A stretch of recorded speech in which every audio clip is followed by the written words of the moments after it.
Olá, queridos, graça e paz em Cristo Jesus. Sejam todos muito bem-vindos a mais um Bíblia, papel e caneta. E eu preciso falar isso para os senhores.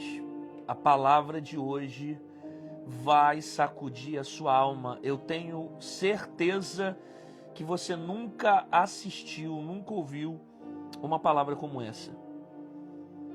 Você vai ouvir coisas aqui que eu tenho certeza que você nunca encontrou lugar nenhum. Não porque a glória é minha, o louvor é meu, eu sou pecador e dependente de Deus, mas são revelações na palavra que vão impactar a sua fé, o teu coração de uma forma muito poderosa. Então, eu já quero chamar a sua atenção para você ficar até o final dessa live, porque você vai aprender muito nessa palavra. Muito, muito, muito. Estou entrando de surpresa. Já há algumas semanas eu não tenho feito Bíblia, papel e caneta, mas hoje Deus tem tocado no meu coração para estar liberando essa palavra para vocês. Vamos lá? Bíblia, papel e caneta. Livro de Apocalipse. Livro de Apocalipse. Livro das Revelações de Apocalipse. Capítulo de número 5. Vamos ler do verso 1 em diante. Ok? O livro selado com os 7 selos. Somente o Cordeiro é digno de abri-lo. E vi na destra do que estava sentado sobre o trono um livro escrito por dentro e por fora, selado com 7 selos. Vi um anjo forte bradando com grande voz: quem é digno de abrir o livro e desatar os seus selos?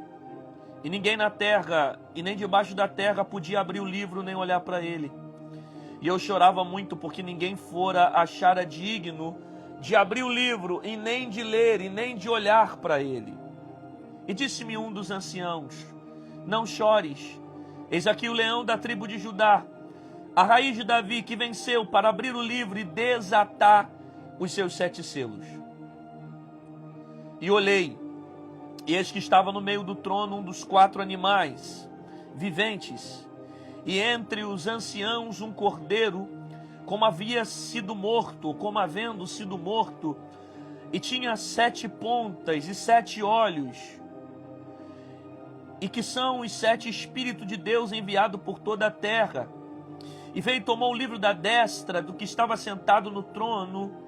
Havendo tomado o livro, os 4 animais e os 24 anciãos prostraram-se diante do Cordeiro, tendo eles harpas e taças ou salvas de ouro cheias de incenso, que são as orações dos santos.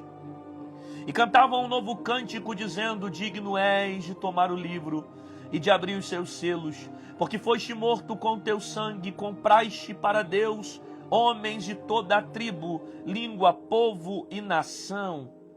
E para nosso Deus os fizeste rei,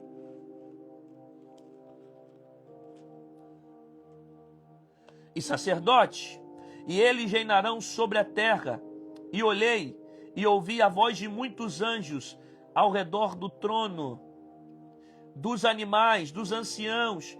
Era o número dele milhões e milhões e milhares de milhares, que com grande voz vos diziam: digno é o Cordeiro que foi morto de receber o poder e riqueza, sabedoria, força, honra, glória, ações e graça.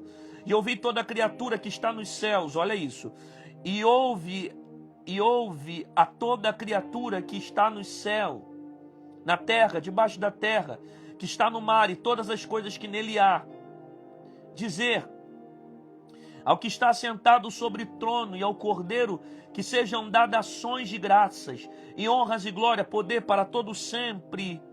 E os 4 animais diziam amém, e os 24 anciãos prostraram-se e adoraram ao que vive para todo o sempre. Ok? Acabei de ler aqui Apocalipse, capítulo 5. Nós lemos do versículo 1 até o versículo de número 14. Bom, Vamos lá. Toda a Bíblia, ela foi escrita em 3 principais linguagens: literal, simbólica e alegórica. A linguagem literal é quando o texto se comunica de forma direta. A maneira como lê deve ser interpretado. A linguagem alegórica é quando o texto ele usa a figura de linguagem para comunicar uma realidade. A linguagem simbólica é quando o texto usa uma simbologia para comunicar conosco uma realidade bíblica. Ok? O livro de Apocalipse, a maior parte desse livro aqui é escrito de forma simbólica. Por isso, nada do que está em Apocalipse deve ser interpretado no seu sentido literal. Porque grande parte dessas revelações, elas foram dadas por meio de símbolos. Então, para que haja entendimento das revelações de Apocalipse, eu preciso fazer uma conexão com outros símbolos da Bíblia, como Daniel, Ezequiel, Zacarias e outros profetas que profetizaram acontecimento dos últimos dias, que nós chamamos isso de assuntos que estão dentro da escatologia.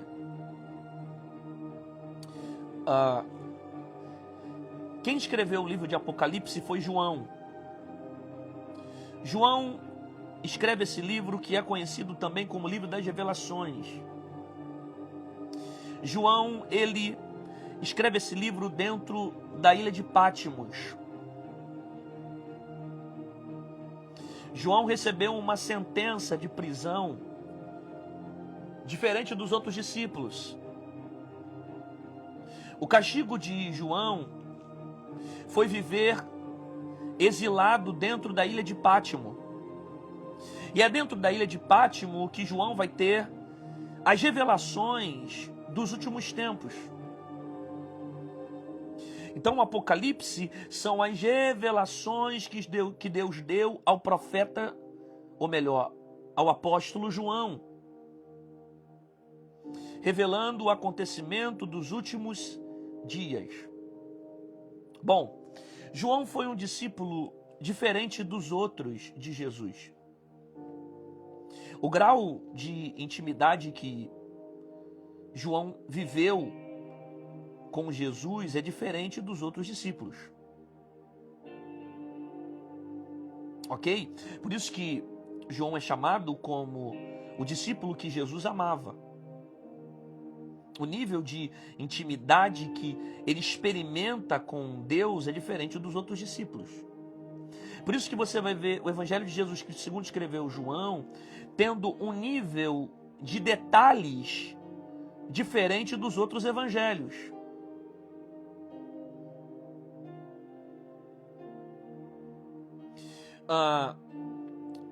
Evangelho de Jesus Cristo, segundo escreveu Mateus, Marcos, Lucas e João, são os 4 evangelhos que falam sobre Cristo.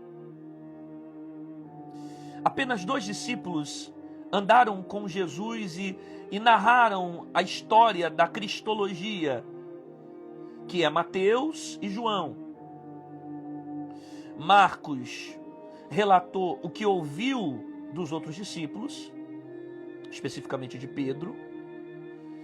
Lucas, o próprio capítulo 1 do Evangelho diz que ele escreveu o Evangelho pela investigação dos fatos, está lá no capítulo 1 de Lucas. E João, ele foi discípulo de Jesus, então ele relata aquilo que viveu. Você vai ver detalhes no Evangelho de Jesus Cristo, segundo escreveu João, diferente dos outros evangelhos. João, por exemplo, capítulo 15, versículo 16, o 15, o 14 e o 13. Já não tenho vos chamado de servos, mas sim de amigos. Porque tudo que o meu Pai tem me feito saber, eu tenho passado para vós. João experimenta um nível de intimidade diferente que o próprio Evangelho mostra, dizendo que ele era o discípulo amado de Jesus.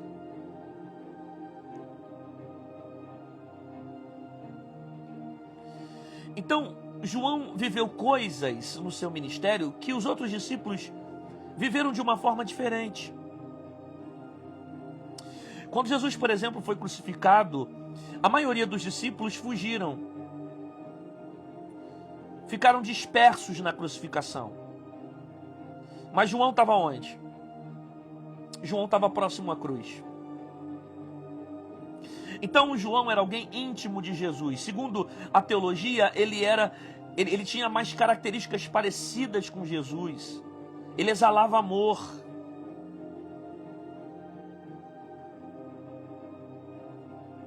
João era alguém que era parecido com Jesus e que tinha um nível de intimidade diferente dos outros discípulos.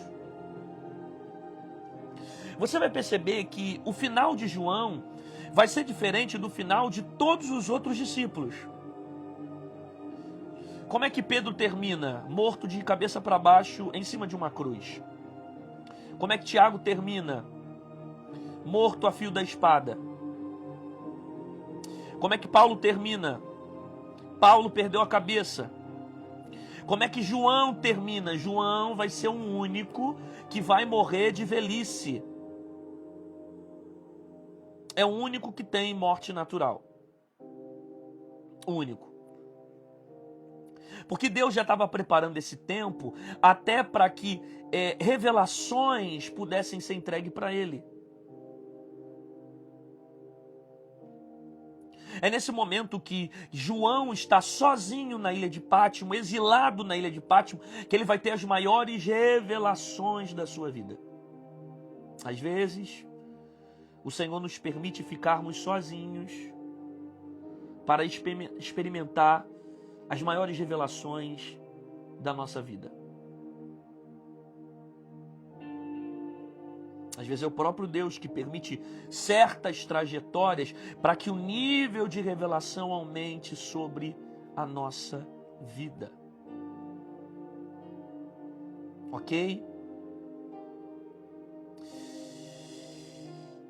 E desde o capítulo 4 de Apocalipse, você vai ver aqui João tendo visões do que diz respeito ao céu, de coisas que vão acontecer.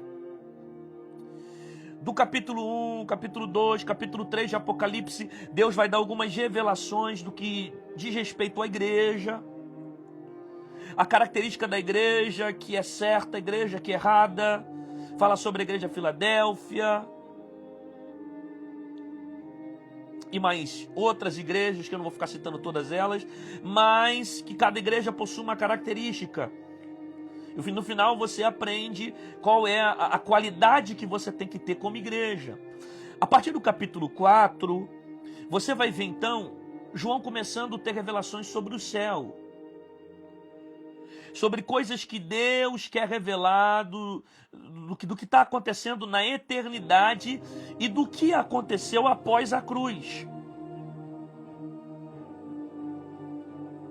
No capítulo 5, João vai ter uma revelação do livro selado. Que livro é esse?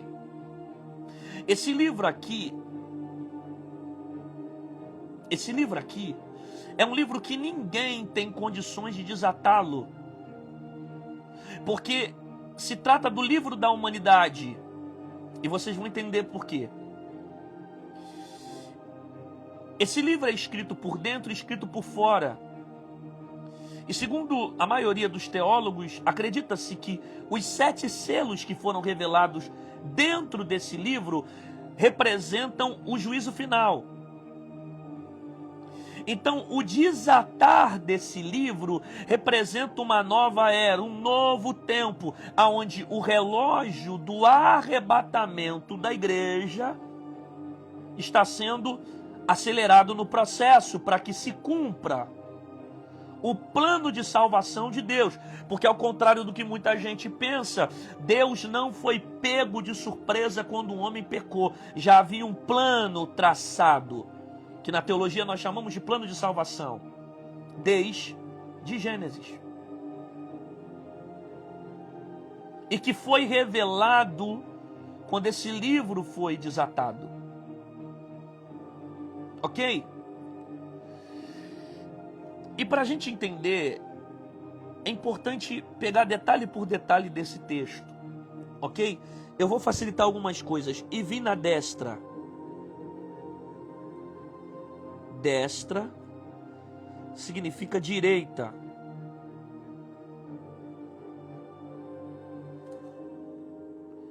Destra significa direita. Eu vi na destra do que estava sentado sobre trono um livro escrito por dentro e por fora e selado com 7 selos. Bom, vamos entender isso aqui. Eu vi, e vi na destra, e vi na direita, na mão direita, ok? Isso aqui é mão. E vi na mão direita do que estava sentado sobre o trono. Quem é que está sobre o trono?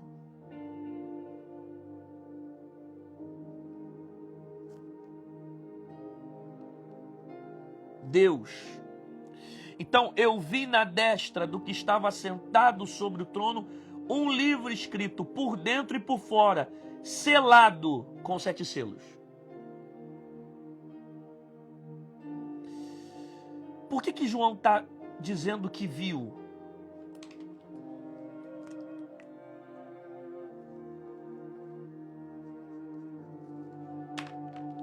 Por que João está dizendo que viu?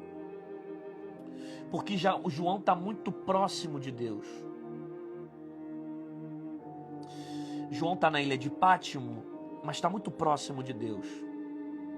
Ele está sozinho dos homens. Ele está ausente dos homens. Ele está exilado na ilha. Mas ele está muito perto de Deus. Então tem revelações poderosas que Deus vai dar para ele. Porque quanto mais íntimo de Deus, maiores serão as revelações que eu vou experimentar.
Quanto mais próximo de Deus, maiores são as revelações.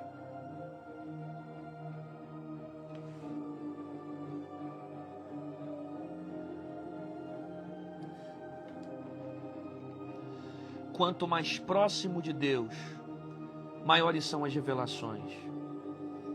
Quanto mais perto de Deus, maiores são as coisas que Ele quer trazer para você.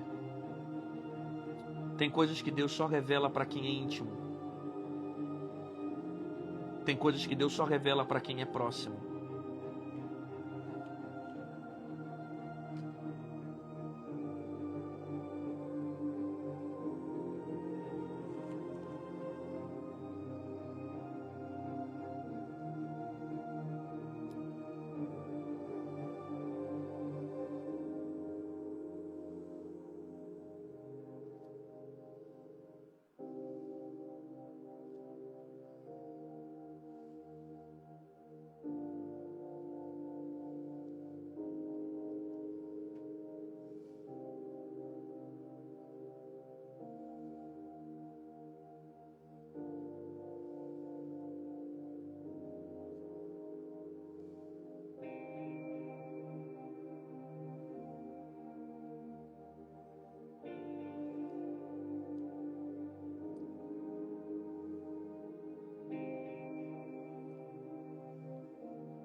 Às vezes Deus te deixa sozinho para te revelar mistérios.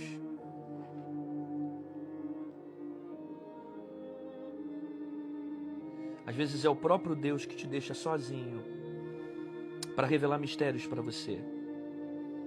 Às vezes Deus afasta certas amizades, tira alguns amigos de perto, tira os colegas, você fica sozinho. E você se pergunta, por que o Senhor permitiu que certas coisas acontecessem comigo? Quando na verdade Ele te deixa sozinho, porque tem coisas poderosas que Ele quer te mostrar. João viveu as maiores revelações da vida dele dentro da ilha de Pátimo. João viveu revelações que a gente nem consegue distinguir o nível de profundidade, porque Deus o levou para aquele processo. Às vezes é assim, Deus nos leva para dentro de um processo, onde não tem amigos, não tem colegas, não tem muitas pessoas, a gente está sozinho, mas o Senhor está se revelando para a gente. Quanto mais próximo de Deus, maiores são as revelações. Às vezes Deus te deixa sozinho para te revelar mistérios. E é o que está acontecendo com João. Ele vai começar a ter revelações. E olha isso. E vi o quê? Na destra. Eu vi na destra. O que é destra? Destra é mão direita. Ok? Então ele vai ver Deus sentado num trono, segurando o livro com a mão direita. O que é a mão direita? A mão direita é um sinal do governo de Deus. Mão direita é um sinal do controle de Deus. Eu poderia ficar citando várias passagens aqui para a gente entender por que a expressão direita na Bíblia ela é profética. Desde o Antigo Testamento, você vai ver a expressão direita na Bíblia. Lembra quando Jacó abençoou seus filhos? Como é que Jacó abençoou? Com a bênção da mão direita. A bênção da mão direita foi cultural no meio dos judeus. Porque direita na Bíblia fala de governo e autoridade. Eu vou relembrar a memória dos senhores. Quando Jesus fez o milagre dentro do barco, o que Jesus falou para os discípulos? Lance a rede à direita do barco. Porque direita é sinal de autoridade. Direita é sinal de governo. Quando Estevão estava para ser apedrejado, quem lembra? Estevão viu o quê? Jesus sentado à direita do Pai. Então, o livro na mão direita revela profeticamente essas ações de autoridade, domínio e governo.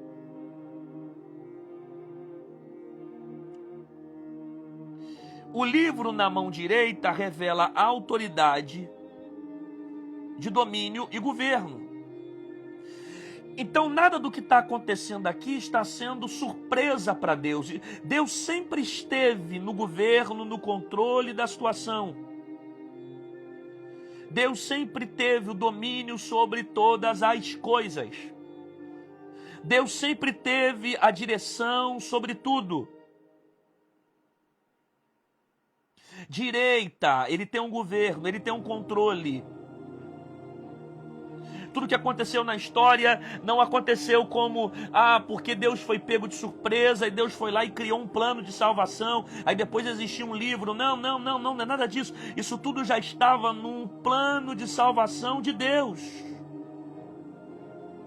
Desde o Éden, quando o homem pecou. quando o homem caiu, Deus sempre esteve no controle de tudo. Mão direita, sinal de controle, sinal de domínio, sinal de governo. Você perde o controle, você se desespera, você se descontrola, você fica inquieto, você fica preocupado, mas Deus nunca perde o controle de nada. Deus tem um governo sobre todas as coisas. Eu vi na destra do que estava sentado sobre o trono. Olha isso. Você vai se alimentar muito hoje aqui. Eu te garanto que vai valer a pena, hein? Assentado sobre um trono.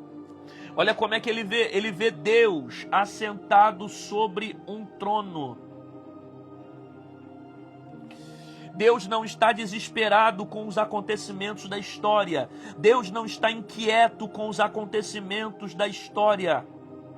Ele vê Deus assentado sobre o trono. Essa expressão assentado sobre um trono significa que João viu Deus como Rei dos Reis. Esse versículo mostra para nós que ele tem um reino, que ele tem um trono, que ele tem autoridade, que ele é Rei dos Reis e ele está sentado sobre um alto e sublime trono. Ele viu o Rei dos Reis assentado no trono. Então, enquanto tem os acontecimentos na terra, os discípulos sendo perseguidos, os discípulos morrendo, os discípulos passando por perseguição na igreja, a igreja primitiva lutando para crescer, a igreja crescendo no meio das casas, Paulo pregando, incentivando o evangelho para que crescesse no meio das casas. Você vai ver a igreja na casa de Priscila, na casa de Áquila, o evangelho sendo perseguido por muitas outras coisas. Enquanto há uma perseguição na terra, o texto está dizendo que João está tendo uma visão de Deus assentado no alto trono, mostrando poder, mostrando reino, mostrando glória, mostrando autoridade. Ele é Rei dos Reis. Ele é muito mais do que rei. E sobre a mão dele,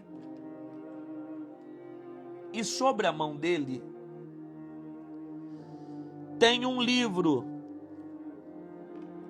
Esse livro está escrito por dentro e por fora.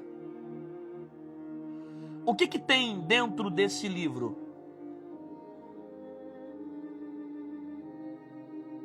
O que tem dentro desse livro?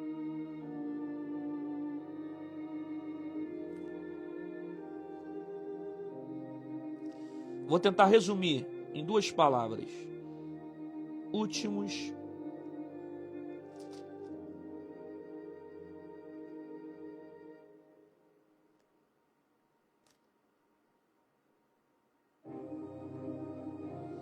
Será que dá para ler?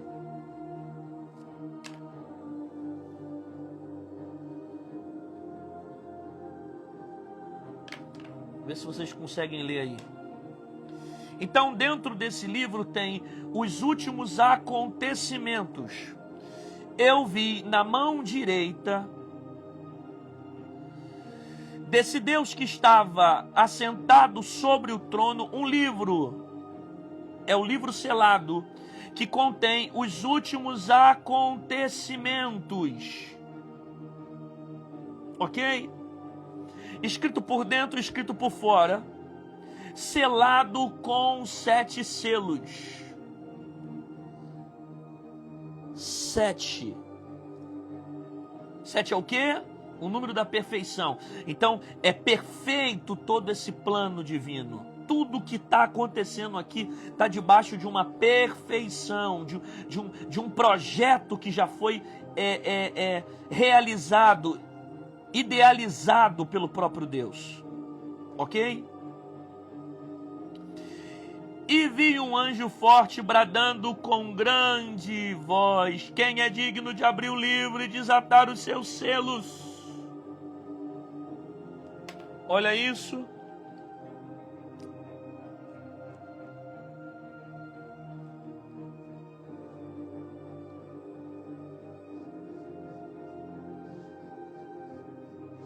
Quem é digno de abrir o livro e desatar os seus 7 selos? Bom, alguns teólogos afirmam que quem estava gritando em voz alta aqui era Gabriel. Apesar do texto não ser específico e falar o nome do anjo, mas como mensageiro que ele estava gritando e bradando com alta voz, e a Bíblia diz que era um anjo forte, e dizia: quem é digno de abrir o livro e de desatar os seus selos? Quem é digno de fazer isso? Em outras expressões quem tem moral para isso? A palavra digno aqui está ligada à palavra moral. Quem tem essa moral para abrir o livro? Quem é digno, quem é apto para abrir o livro?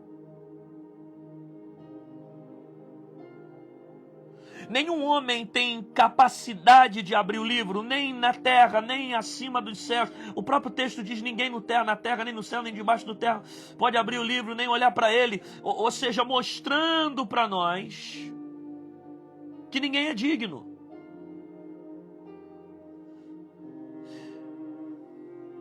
Não há condições de alguém abrir esse livro, porque todos os homens são pecadores. Aí você vai entender por que ninguém é digno. Porque todos pecaram e todos foram destituídos da glória de Deus. Ninguém tem essa moral para abrir o livro. Essa palavra dignidade aqui está tanto ligada à moral, quando você vai ver que o próprio texto diz que ninguém podia nem olhar para ele. Esse nem olhar aqui, nem olhar para ele, mostra aspecto de santidade. Ok? Ninguém tem nem moral e não é santo o suficiente nem para pegar e nem para olhar para ele, para o livro. Por isso que desde o Antigo Testamento, santidade sempre foi um princípio para relacionamento com Deus. Todos os homens pecaram.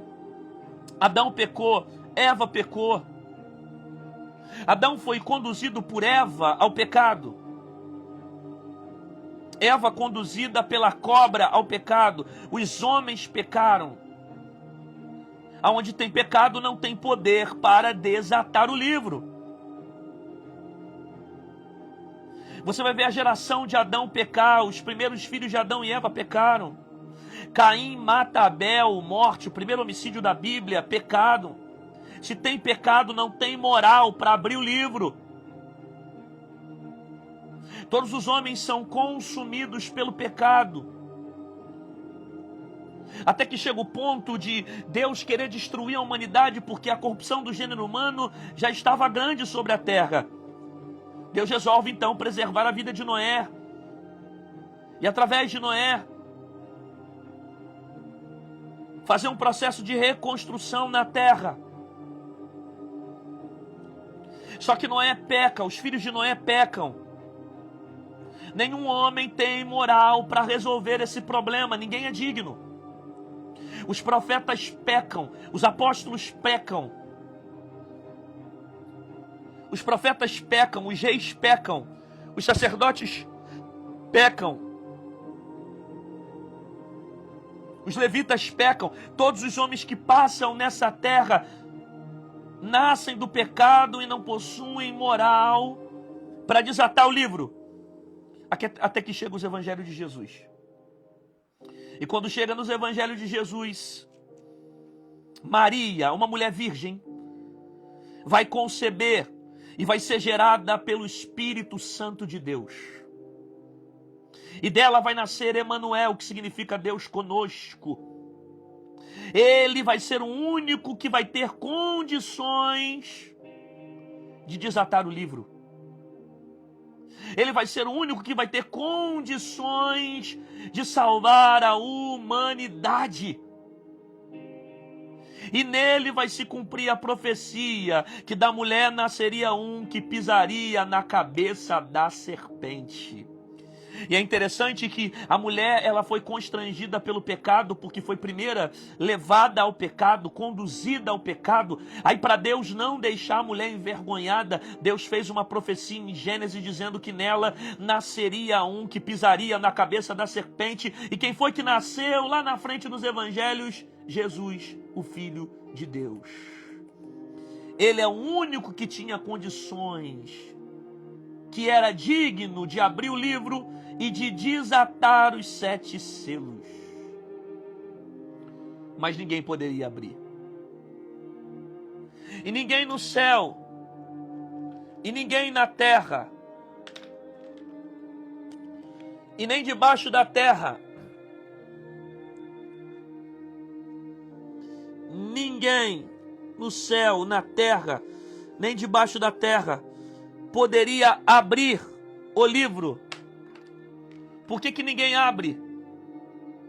Primeiro, todas as criaturas de Deus são limitadas. Só Jesus é perfeito. O resto é tudo pecador. Segundo,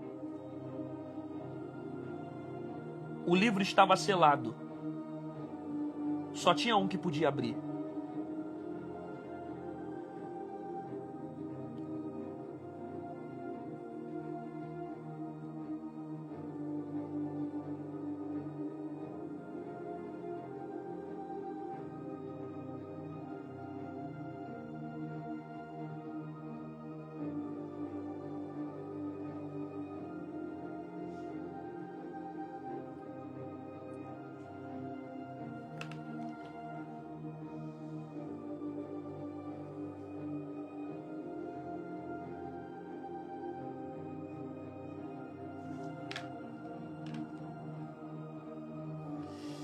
O que Deus fecha, ninguém abre. Aquilo que Deus fecha, ninguém tem condições de abrir. Aquilo que Deus fecha, ninguém tem condição de desatar. Não adianta você tentar fechar, abrir caminhos que Deus resolveu fechar. Não adianta você tentar forçar portas que Deus resolveu fechar. Não adianta você tentar abrir caminhos que é o próprio Deus que está fechando. Tem hora que você vai bater em muitas portas, vai procurar muitas coisas, vai em vários lugares e você não vai conseguir resolver. Porque tem momentos que Deus fecha. E se Deus fecha, ninguém abre. Você pode procurar ajuda, você pode procurar amigo, você pode procurar colega, você pode procurar fulano. Se Deus decidiu fechar, ninguém tem poder de abrir. Agora, sempre quando Deus fecha porque tem propósito de fechar. Deus fecha porque tem algo poderoso para revelar.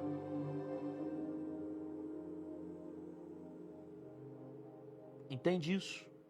O que Deus fecha, ninguém abre. Quem é digno? O anjo dizia: quem é digno de abrir o livro e desatar o selo? Ninguém na terra, ninguém no céu tem condições de abrir o livro. Aí o versículo 4 diz: e eu chorava muito. Quem chorava muito aqui? João. Esse eu chorava muito aqui é o próprio João. Por que João chora? João chora porque percebe que ninguém tem condições de abrir o livro. Por que João chora? João está inquieto, desesperado, comovido com o cenário que ele está vendo, que não tem ninguém na terra, ninguém no céu, ninguém em nenhum lugar que tem condições de resolver esse problema. Então o choro aqui é o descontrole emocional de se encontrar diante de uma situação que ele, João, não pode resolver. Quem é digno?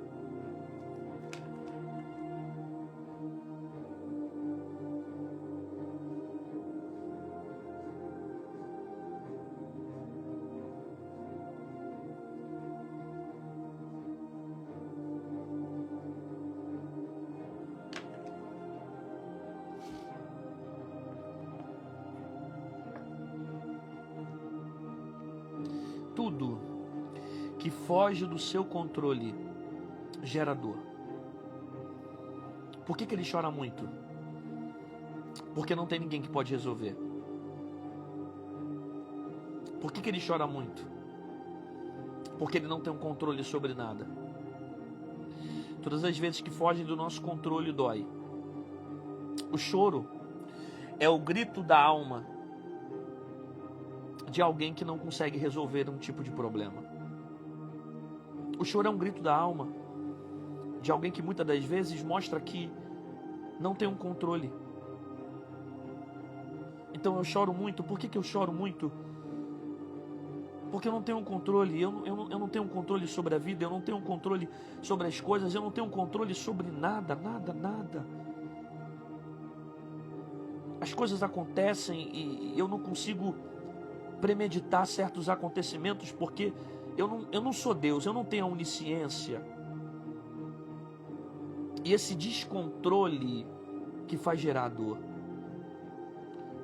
Porque tudo que foge do meu controle acaba dominando as minhas emoções e me leva à dor. Mas o fato de ter fugido do nosso controle não significa que fugiu do controle de Deus. O fato de estarmos desesperados dizendo ninguém pode resolver esse problema não significa que Deus não possa resolver. O fato da gente não ter o controle sobre certas situações não significa que tudo já se acabou. Não. Tem alguém que é digno. Tem alguém que tem essa habilitação. Tem alguém que pode. Tem alguém que tem condições de resolver esse problema.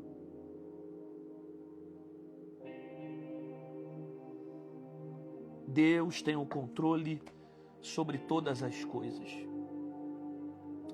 E eu chorava muito, porque ninguém fora achado digno de abrir o livro, nem de o ler, e nem de olhar para ele. Aí, acontece algo interessante, porque João está tendo revelações. É a visão que Deus está dando a João dos últimos acontecimentos. E a revelação que ele tem é: e disse um dos anciãos, não chores. Disse um dos anciãos, não chores. Não chores. Por que não chores?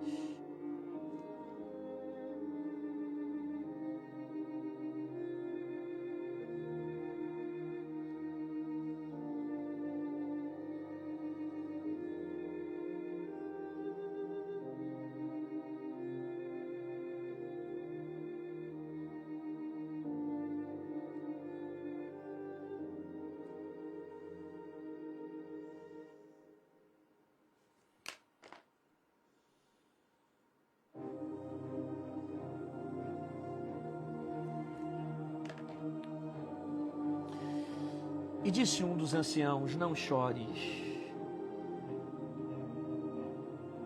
porque eis aqui o leão de Judá, o leão da tribo de Judá, a raiz de Davi que venceu para abrir o livro e desatar os seus 7 selos. Tem esperança para a sua dor. Tem esperança para esse sofrimento. Tem esperança para os questionamentos que você não tem resposta. Tem esperança para os problemas que você está vivendo e você não encontra a solução. Não chores, por quê? Porque tem esperança. E a esperança se chama Jesus. A sua esperança se chama Cristo. Então não chores. Porque a sua história não termina em dor. A sua história não termina em condenação. A sua história não termina no inferno. A sua história não termina desgraçada. A sua história não termina destruída. Não tem esperança para a sua dor. Não chores. Porque a esperança está viva. Aí olha isso. E eis que o leão da tribo de Judá, a raiz de Davi, que venceu para abrir o livro e desatar os seus 7 selos. Isso aqui é fantástico, hein? Isso aqui é fantástico.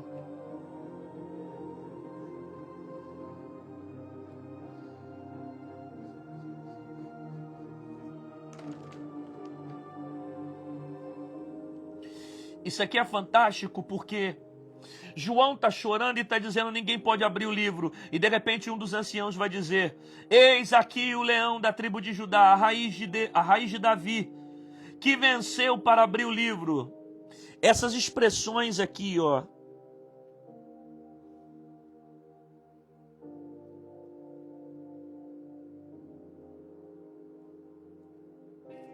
são as mesmas expressões usadas para o Messias. Por isso que não há dúvida nenhuma de quem os anciãos estão falando. Eles estão falando de quem? De Jesus. Não chores, porque eis aqui o leão da tribo de Judá, a raiz de Davi, que venceu para abrir o livro e desatar os seus 7 selos. Quem é esse? Esse aqui é Jesus. A expressão raiz de Davi se fala do Messias. O leão da tribo de Judá se fala do Messias. Está se referindo a Jesus. Perceba uma coisa. Por mais que os discípulos tenham visto Jesus após a ressurreição, eles viram Jesus. João estava presente também, em muitas ocasiões.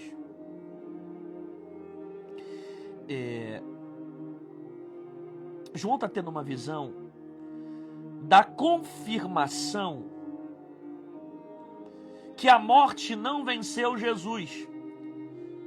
Porque a própria revelação está dizendo para ele, olha, ele venceu.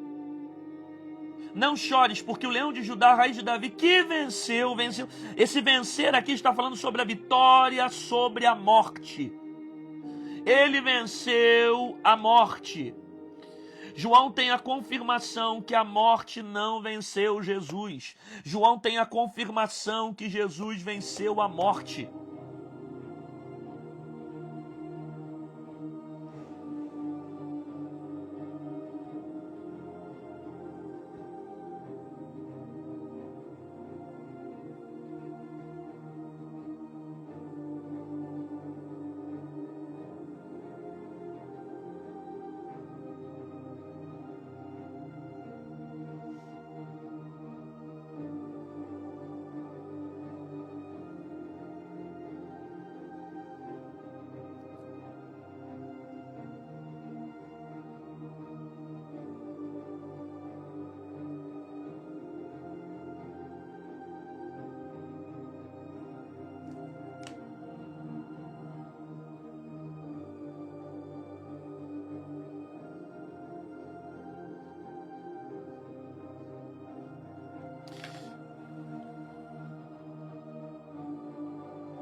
Jesus é o único que tem autoridade para abrir o livro.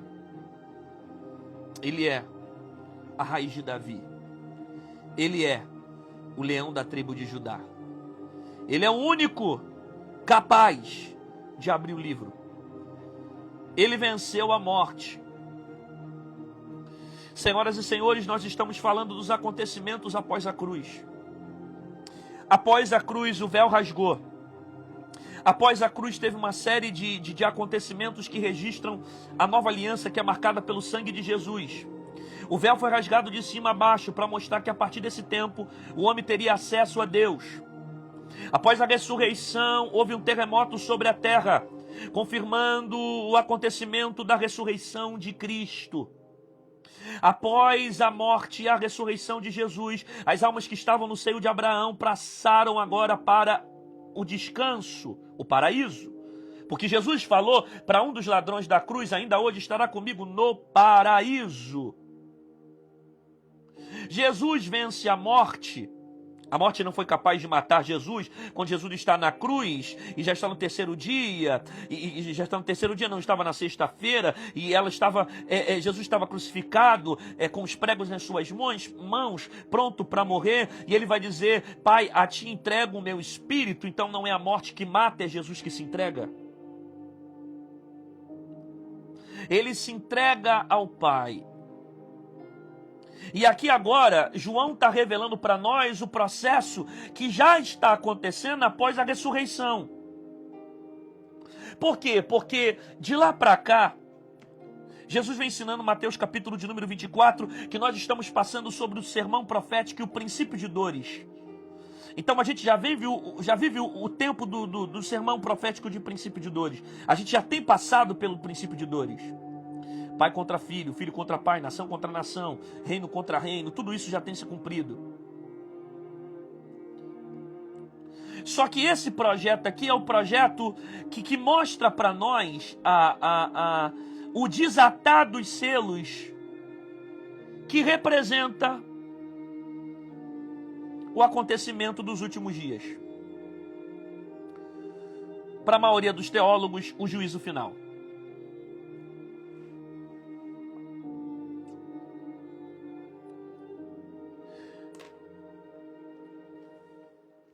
E olhei, e eis que estavam no meio do trono.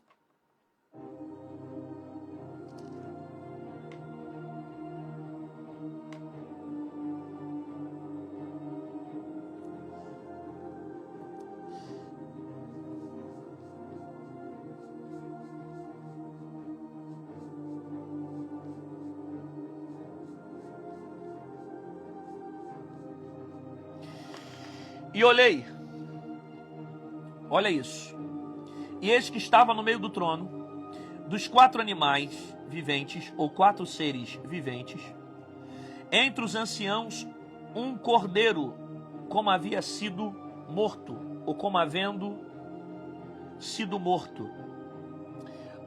Vamos entender isso aqui. Seres viventes são revelações parecidas com a de Daniel e como a de Ezequiel. Lembra do ser que Daniel viu? Lembra do ser de Ezequiel? Cabeça de águia, cabeça de homem. São revelações parecidas. Seres viventes. Entre os anciãos, um cordeiro, como havendo sido morto.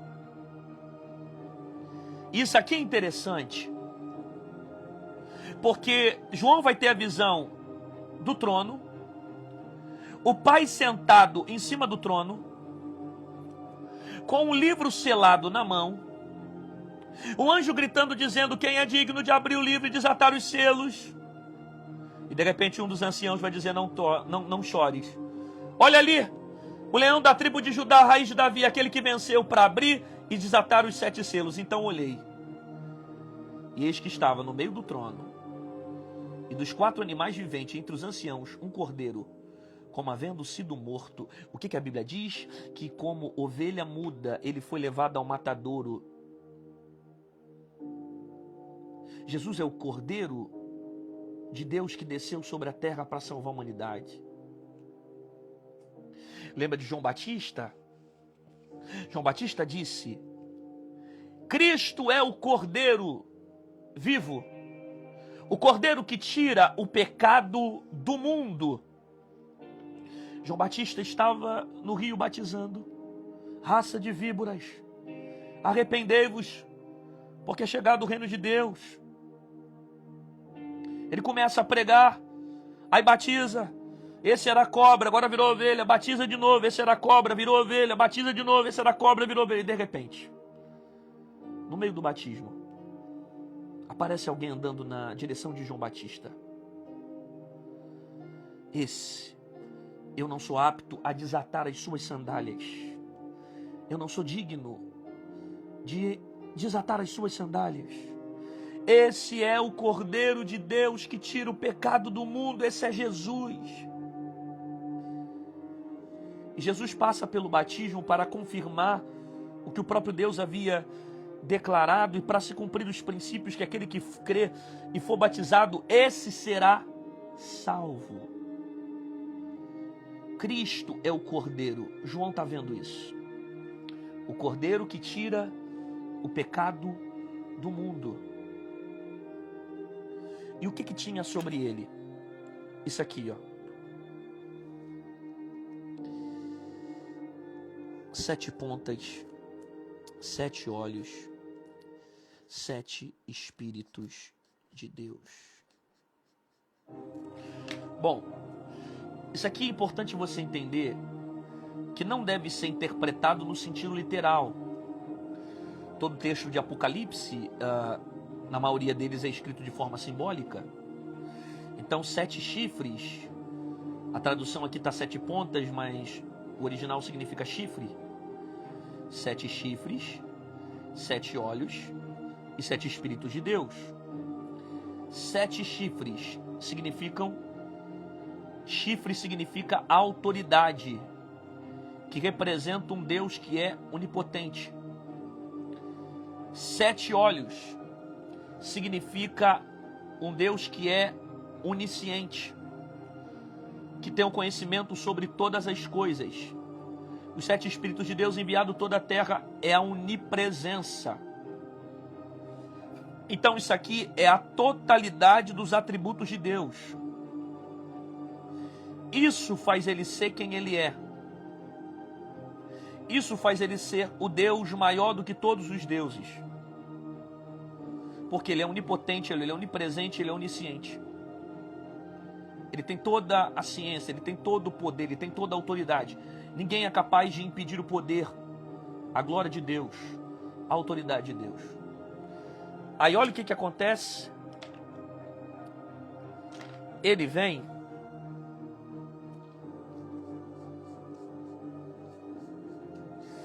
Jesus vem e toma o livro que estava à direita.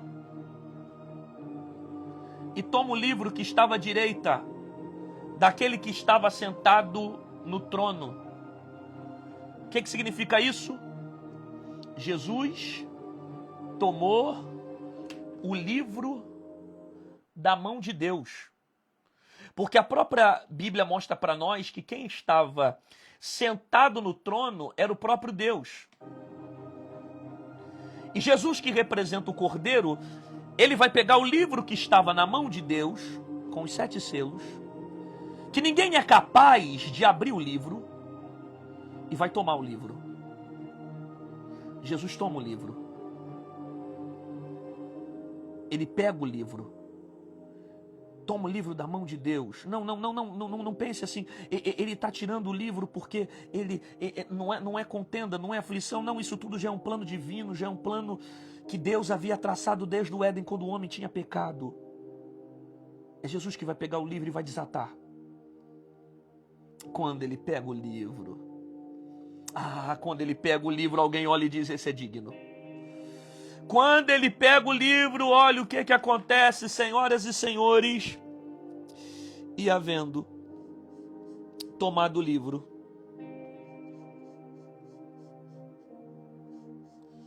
olha isso.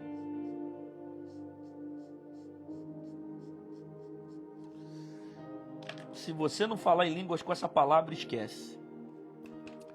Vamos lá. E havendo tomado o livro, os 4 animais e os 24 anciãos prostraram-se diante do Cordeiro, tendo todos eles harpas, salvas de ouro cheias de incenso, que são as orações dos santos. Redobre a sua atenção, por favor. Redobre a sua atenção. Redobre a sua atenção. João está vendo Deus assentado sobre o trono, segurando um livro com 7 selos. Ninguém pode abrir o livro. De repente aparece um anjo forte no céu gritando: quem é digno de abrir o livro e desatar os 7 selos? João começa a chorar dizendo: ninguém pode, ninguém consegue resolver esse problema. E de repente um dos anciãos vai dizer: não chores, eis aqui o leão de Judá, a raiz de Davi, aquele que venceu para abrir o livro e desatar os 7 selos. E olhei, e estava no meio do trono. e dos 4 animais viventes, entre os anciãos do cordeiro, como havia sido morto, e tinha 7 chifres, 7 olhos, 7 Espíritos de Deus, e veio e tomou o livro. Ele tomou o livro da mão direita de Deus, que estava sentado no trono. Quando Jesus toma o livro, aí entra os anciãos, os seres viventes. Os 24 anciãos se prostram diante do cordeiro. Com harpas em suas mãos, começam a louvar. Com harpas nas suas mãos, começam a adorar. Com harpas em suas mãos, começam a fazer cânticos de adoração a Deus. Só que os 24 anciãos não têm somente harpas. Eles têm salvas cheias de incenso. Sabe o que significa salva? Taças. E o que tem dentro dessas taças?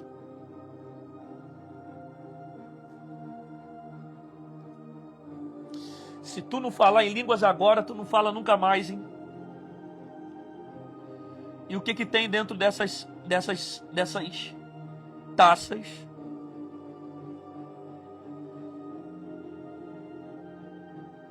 O que tem dentro dessas taças? As orações dos santos.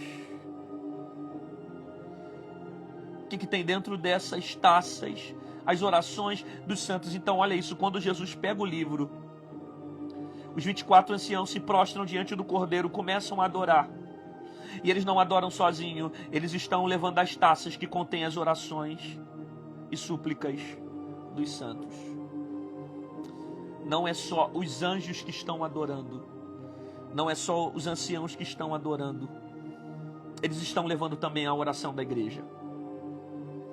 Eles estão levando também o cântico da igreja.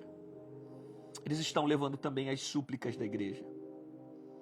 Os anjos se prostram diante de Jesus em adoração com a igreja. Enquanto na terra a igreja adora, os anjos do céu celebram porque alguém morreu, ressuscitou ao 3º dia e só ele é digno de desatar o livro. Há uma adoração conjunta, céu e terra e céu, dizendo: ele é digno, ele é digno, ele é digno, ele é digno. Só ele é digno de desatar os selos. Os anjos adoram com as orações da igreja. Eu vou escrever isso.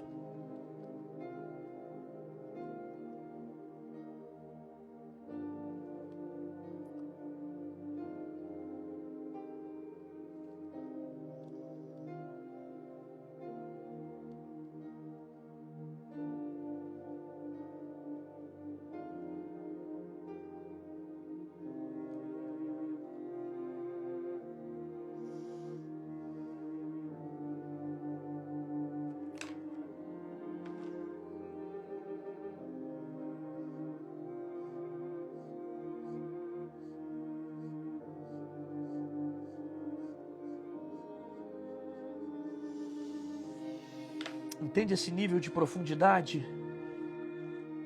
Os anjos adoram com as orações da igreja.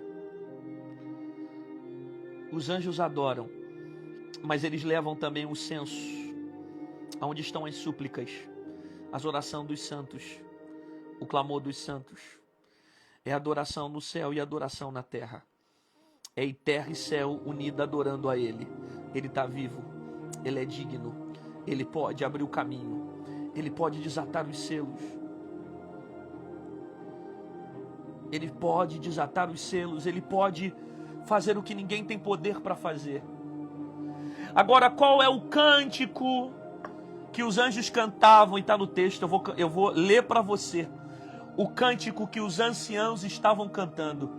E cantavam um novo cântico dizendo: digno és de tomar o livro e de abrir os seus selos, porque foste morto, com teu sangue compraste para Deus homens de toda a tribo, a língua e o povo e nação. Para nosso Deus os fizestes sacerdotes, e eles reinarão sobre a terra. E olhei e ouvi de muitos anjos ao redor do trono, dos animais, dos anciãos E era o número deles milhões e milhões e milhares de milhares. Com grande voz diziam: digno é o Cordeiro que foi morto de receber o poder e riqueza e sabedoria, força, honra e glória e ações de graça. E ouvi toda a criatura que está no céu, na terra, debaixo da terra, que está no mar, e todas as coisas que nele há, dizer ao que está sentado sobre o trono e ao Cordeiro: sejam dadas ações de graças e honra e glória, poder para todo sempre. Os 4 animais diziam amém, e os 24 anciãos